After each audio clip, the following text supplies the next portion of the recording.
said he'd be here if I needed him. He's gone.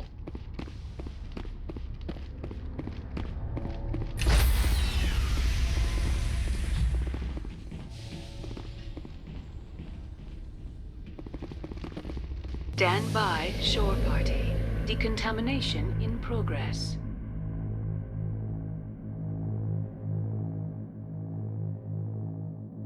Decontamination in progress.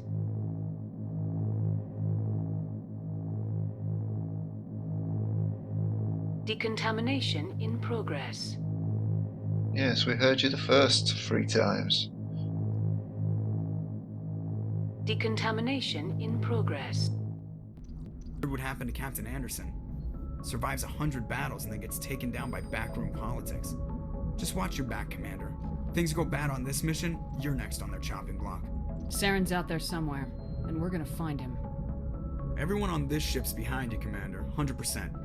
Intercom's open. If you got anything you want to say to the crew, now's the time. Listen up, Normandy. This is your commander speaking. We have our orders. Find Saren before he finds the conduit, and I refuse to let anything get in the way of that mission. Council wants to ignore this. It's no surprise. They never helped us in the past, no reason they'd start now. But we don't need their help. We can do this on our own. Wherever Saren goes, we'll follow. Wherever he searches for the conduit, we'll be there. We will hunt him to the very ends of the galaxy and bring him down. None of the other species has the guts, grit, or balls to deal with this. So it's up to us. We're the only ones who can stop Saren. I swear to you all, we will stop him. Well said, Commander. Captain will be proud. Yeah, it would have been well said if it weren't for some of those audio glitches. The captain's not here. I'm in charge now, Joker, and time's wasting. Get this bird in the air. Yes, ma'am. You just jump up from the ground there. Alright. Just to make things a bit Commander. awkward. Something you need?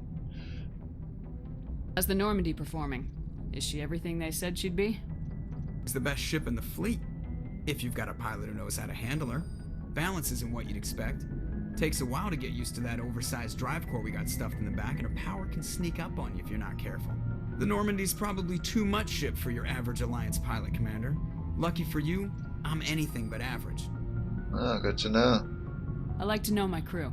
Mind if I ask you a few questions? I can see where this is going. You did a background check on me, didn't you? Well, I'll tell you the same thing I told the captain. You want me as your pilot. I'm not good. I'm not even great. I am the best damn helmsman in the Alliance fleet. Top of my class in flight school, I earned that. All those commendations in my file, I earned every single one. Those weren't given to me as charity for my disease. I can't have you on this ship if you're going to infect my crew. Infect the crew? Oh man, you have no idea what I'm talking about, do you? Okay, I've got Vrolik syndrome, brittle bone disease. The bones in my legs never develop properly. They're basically hollow, too much force and they'll shatter. Even with crutches and my leg braces, it's hard to get around. One wrong step and crack! It's very dramatic, but I've learned to manage my condition, Commander. Put the Normandy in my hands and I'll make her dance for you. Just don't ask me to get up and dance unless, you know, you like the sound of snapping shin bones. Ouch. Why does everyone call you Joker? Makes It's me lot feel a bit shorter than queasy saying just Alliance thinking Flight about that. Lieutenant Jeff Moreau. Plus, I love to make little children laugh. I was just thinking how much you remind me of Santa Claus. Look, I didn't pick the name. One of the instructors in flight school used to bug me about never smiling. She started calling me Joker, and it stuck. Why didn't you ever smile? Hey, I worked my ass off in flight school, Commander.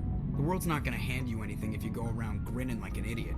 By the end of the year, I was the best pilot in the academy, even better than the instructors, and everybody knew it.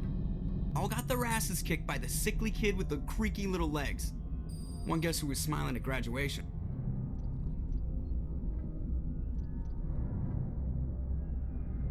So I think we know about that, don't we? I have to go. Alright, see ya. Alright, see ya, he says. No big deal. Go check out the rest of the crew.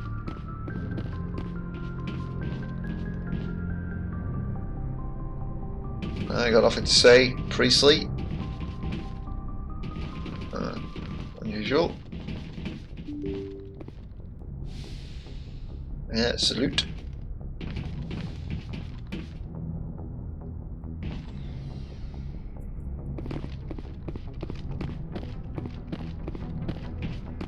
So this must mean that these are my now personal quarters.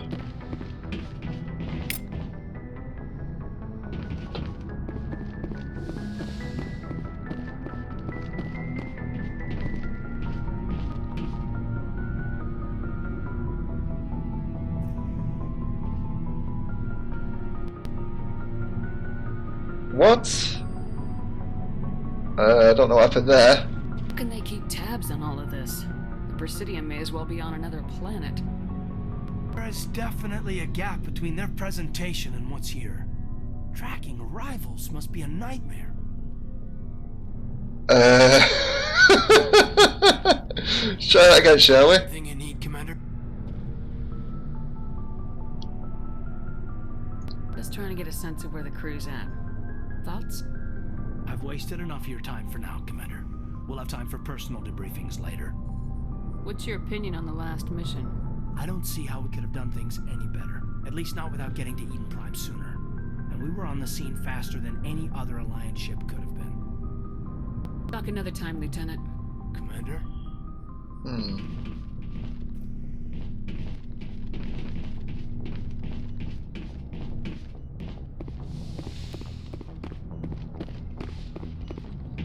Got any med shells to replenish? Nope. Yes, Doctor? Commander? Is there something you need?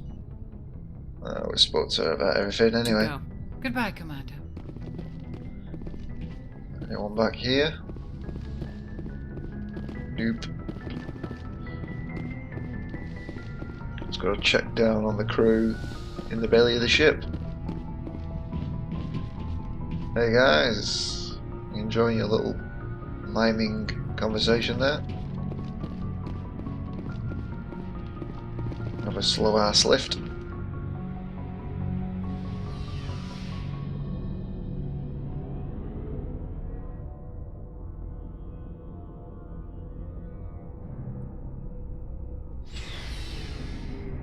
That was actually fairly quick. Can't save in lifts. Strange. Let's see, we've got Rex. Rex. Nice ship you've got, Shepard. What can I do for you? What's your story, Rex? There's no story. Go ask the Quarian if you want stories. You Krogans live for centuries. Don't tell me you haven't had a few interesting adventures.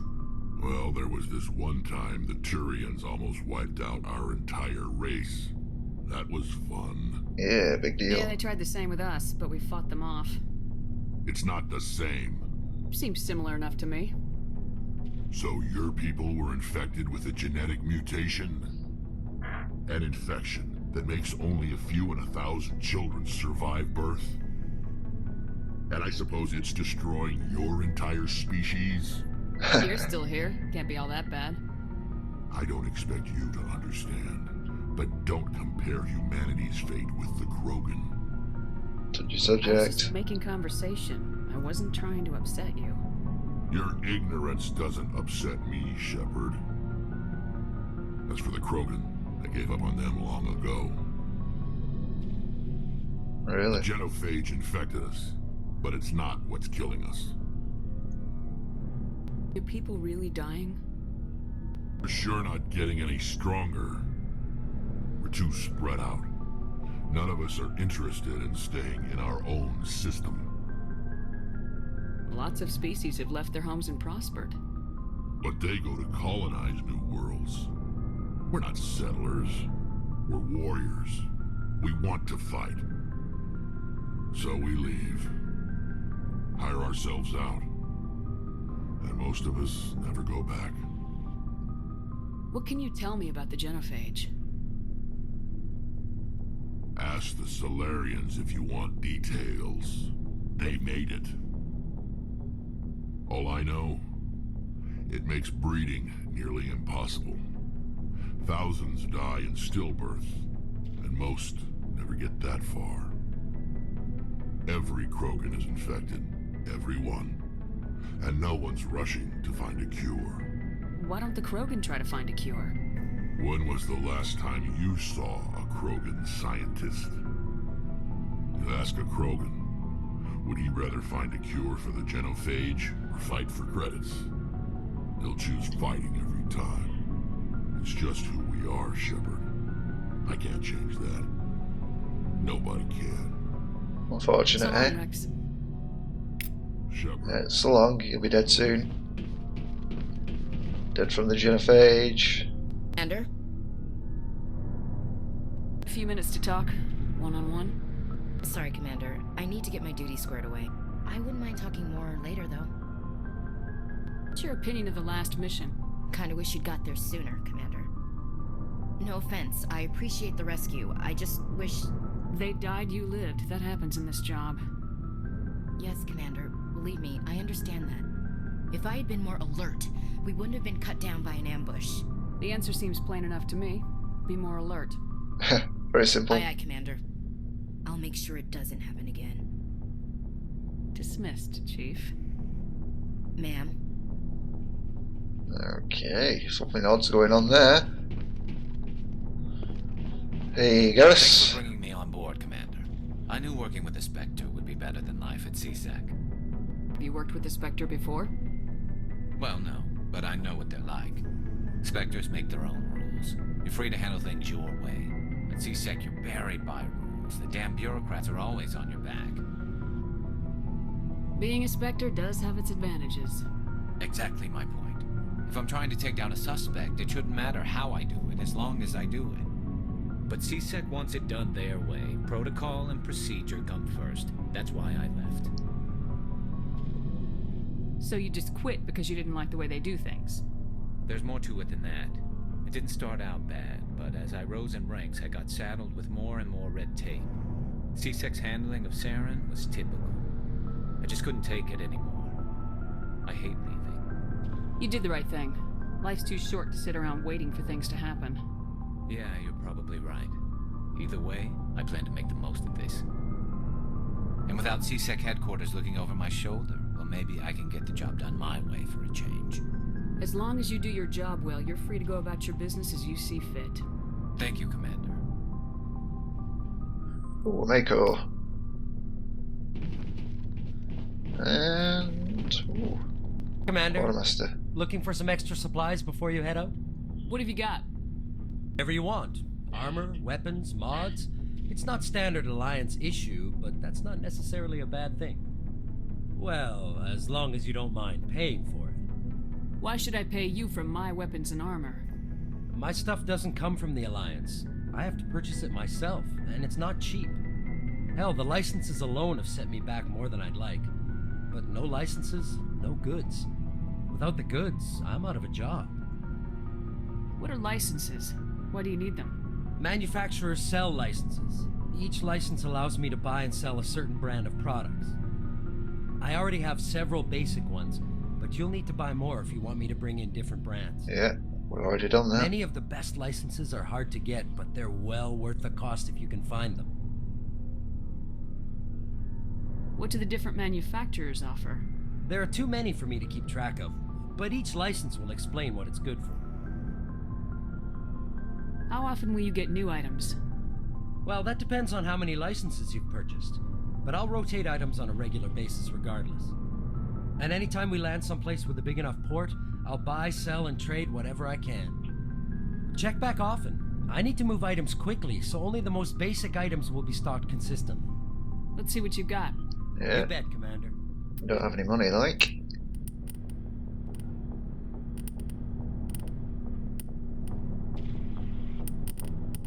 Even the basic pistols are expensive.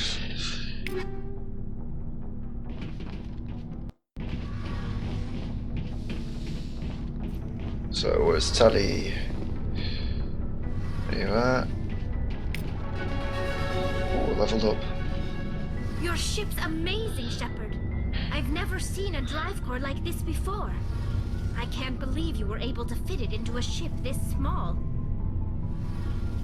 I'm starting to understand why you humans have been so successful. I had no idea Alliance vessels were so advanced. Normandy's a prototype, cutting-edge technology. A month ago, I was patching a makeshift fuel line into a converted tug ship in the flotilla. Now, I'm sitting on board one of the most advanced vessels in Citadel space. I have to thank you again for bringing me along. Traveling on a vessel like this is a dream come true for me. I had no idea you found ship technology so interesting. It comes with being a Quarian. The migrant fleet is the key to the survival of my people. Ships are our most valuable resource. But we don't have anything like this. We make do with cast-offs and second-hand equipment. We just try to keep them running for as long as we can. Some of the fleet's larger vessels date all the way back to our original flight from the Geth. I can't believe your fleet's still using ships that are 3 centuries old. They're constantly being repaired, modified, and refitted. They aren't pretty, but they work. Mostly. We've tried to make ourselves as independent as possible on the flotilla. Grow our own food, mine, and process our own fuel. But some things we just can't make on our own. A patch to maintain the hull integrity requires raw materials we just don't have. That's why our pilgrimages are so important. Tell me about your people. Our lives aren't easy. Resources are scarce, and we are constantly on the move. Everything we do must in some way contribute to the continuation of the migrant fleet. There are 17 million Quarians in the flotilla, and each of us relies on the others for survival. The bonds among my people are strong. Unfortunately, we have had to surrender many of the freedoms and civil liberties other species take for granted. What kind of freedoms? Well, it's illegal for parents to have more than one child. If our population grows too much, it would strain our resources to their breaking point. Of course, we also can't allow our numbers to become too few. If our population is in decline, the rule against single births is temporarily repealed. In extreme cases of population decline, incentives are even offered to encourage multiple births, though the Conclave hasn't had to take such measures in nearly a century. That's your government. The Conclave is our civilian branch of government. Each ship can elect a representative to serve on the Conclave and make decisions that affect the fleet as a whole. On matters that affect an individual ship, however, the captain has the final say. It's a tradition that dates back to the early days, when the fleet was governed by martial law. Fortunately, most captains nowadays are smart enough to have an elected council from their crew to give them advice and guidance.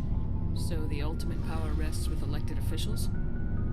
In practice, the Conclave and the respective council for each ship tend to set the rules that govern our daily lives, but in theory we are still under military jurisdiction.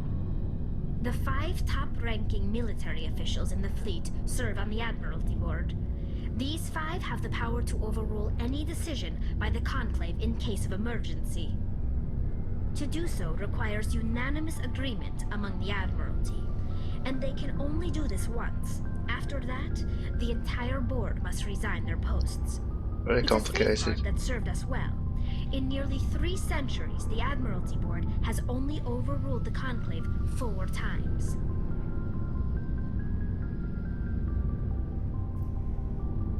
What about the Geth? What about the Geth? I doubt I can tell you anything you don't already know. It's been almost 3 centuries since they drove my people into exile. All I know is the story of their origins.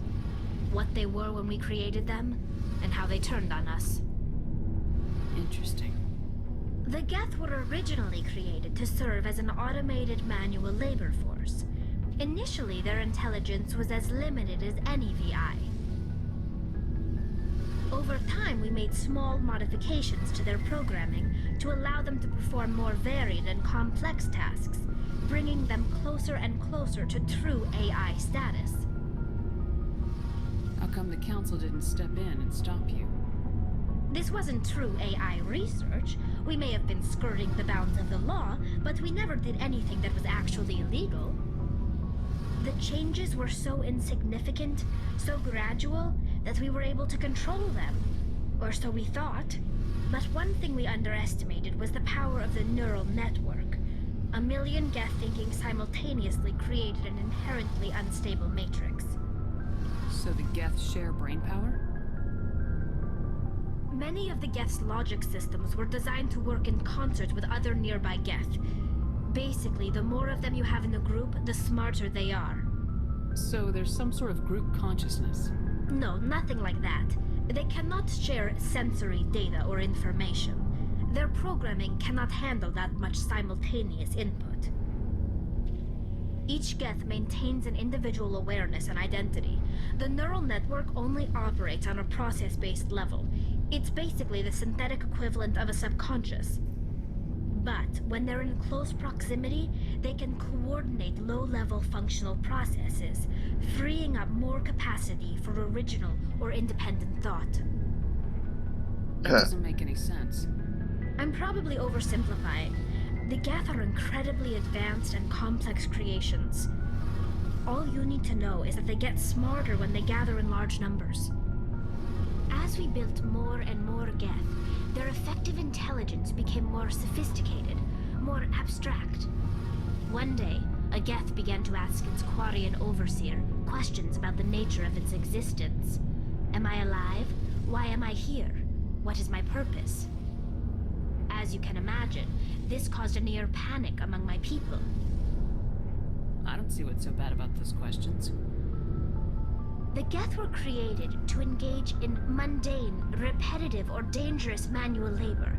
That's fine for machines, but it won't satisfy a sentient being for long. The Geth were showing signs of rudimentary self-awareness and independent thought. If the Geth were intelligent, then we were essentially using them as slaves. It was inevitable the newly sentient Geth would rebel against their situation. We knew they would rise up against us, so we acted first. A general order went out across all Quarian-controlled systems to permanently deactivate all Geth. The Geth responded to this order violently. You didn't really think they'd just let you destroy them without a fight, did you? The hope was that most of the Geth would still be little more than machines, incapable of organized resistance. But they had progressed much further than anyone anticipated. The war was long and bloody. Millions upon millions of Quarians died at their hands. In the end, we were forced to flee our own homeworld. We feared the Geth would pursue us, but they never came beyond the veil. Now we drift through space, exile searching for a way to reclaim what was once ours. Got what you deserved. We made a mistake when we created the Geth in the first place, but we did not make a mistake when we went to war against them. If we had not acted, they would have wiped us out. They're a synthetic life form. They have no use for organics. None. Why do you think they cut themselves off from the rest of the galaxy? Why do you think they've killed every organic being who's ever tried to contact them? You can kill Saren. What does that tell you? The Geth are not innocent victims in all this. They're the enemy. They want to destroy us. Not just the Quarians. All organic life. That's why they've joined up with Saren. And that's why we have to stop him. I want to know more about the pilgrimage. When my people reach maturity, we leave our birth ships and seek acceptance with a new crew. It's necessary to maintain genetic diversity among the fleet. But no ship wants to accept someone who will be a burden on them. So, to prove our worth, we embark on a pilgrimage. We set out alone, leaving the flotilla and our families behind us. We only return once we have found something of value we can bring back to the fleet. This is presented as a gift to the captain of the respective ship we wish to join. If the gift is accepted, we are welcomed into the crew. Can a captain choose to reject the gift? That doesn't happen often. Most captains are eager to increase the size of their crew. It increases their own standing in our society.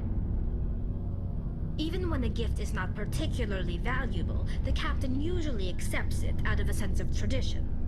However, there is a stigma to presenting a substandard gift.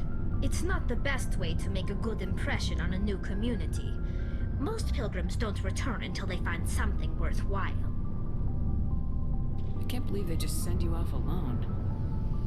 It's not like they just cast us out. Before we leave, we are given lessons in how to survive outside the flotilla, and given gifts to help us on our journey. We also receive implants to fight off sickness and disease. Generations of living in an isolated and highly controlled environment have left our immune systems weaker than most. By the time we leave the fleet, we are well equipped for the pilgrimage. This is a rite of passage for all Quarians. If it were dangerous, our numbers would suffer.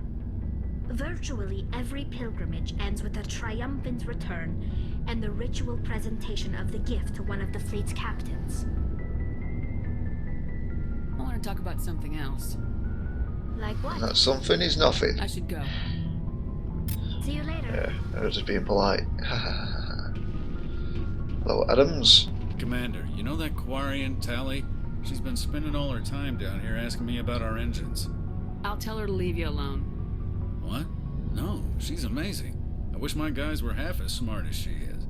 Give her a month on board and she'll know more about our engines than I do. She's got a real knack for technology, that one. I can see why you wanted her to come along. Ambassador Udina made me take her along. Normally I don't have anything nice to say about politicians, but he made a good call on this. However, I'm guessing that's not why you came down here. Oh, of course not. Fill me in on the IES stealth system. How does it work exactly? You can't hide a ship out in space. They emit too much heat and radiation. Too easy for sensors to pick them up, unless you find a way to capture those emissions. So our stealth systems trap the energy we give off in storage sinks built into the ship itself. No emissions to give away our location. Eventually the sinks have to be vented. More than a few hours silent running and they overheat. Cook us inside our own hull. There's no way for anyone to detect us?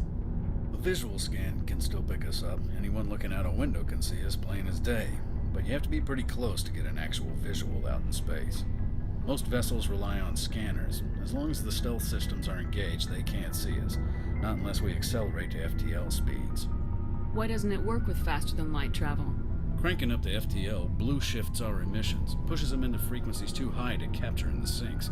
As soon as we make the jump, it's like setting off a flare. Sensors can pick up our location whenever we enter or exit FTL flight, but for short-range missions, our stealth systems are amazing, and we've got the only one. Nice.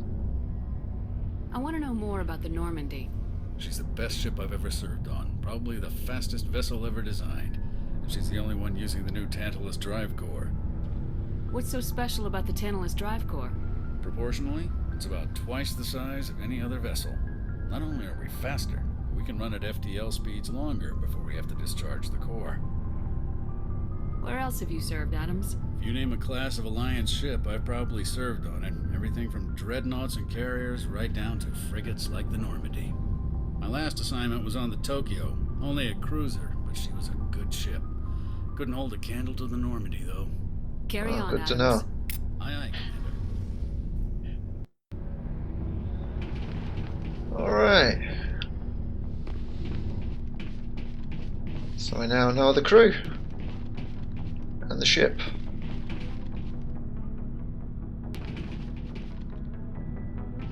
Come on, I just want to get that up on the elevator.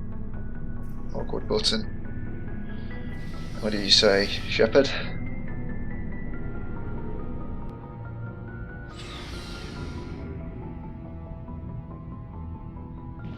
One last thing before we head on out. And that's our Shepard's locker.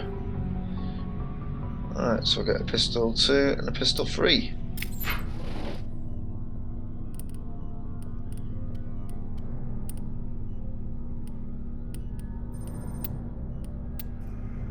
Not much better than what we've already got, that's a shame.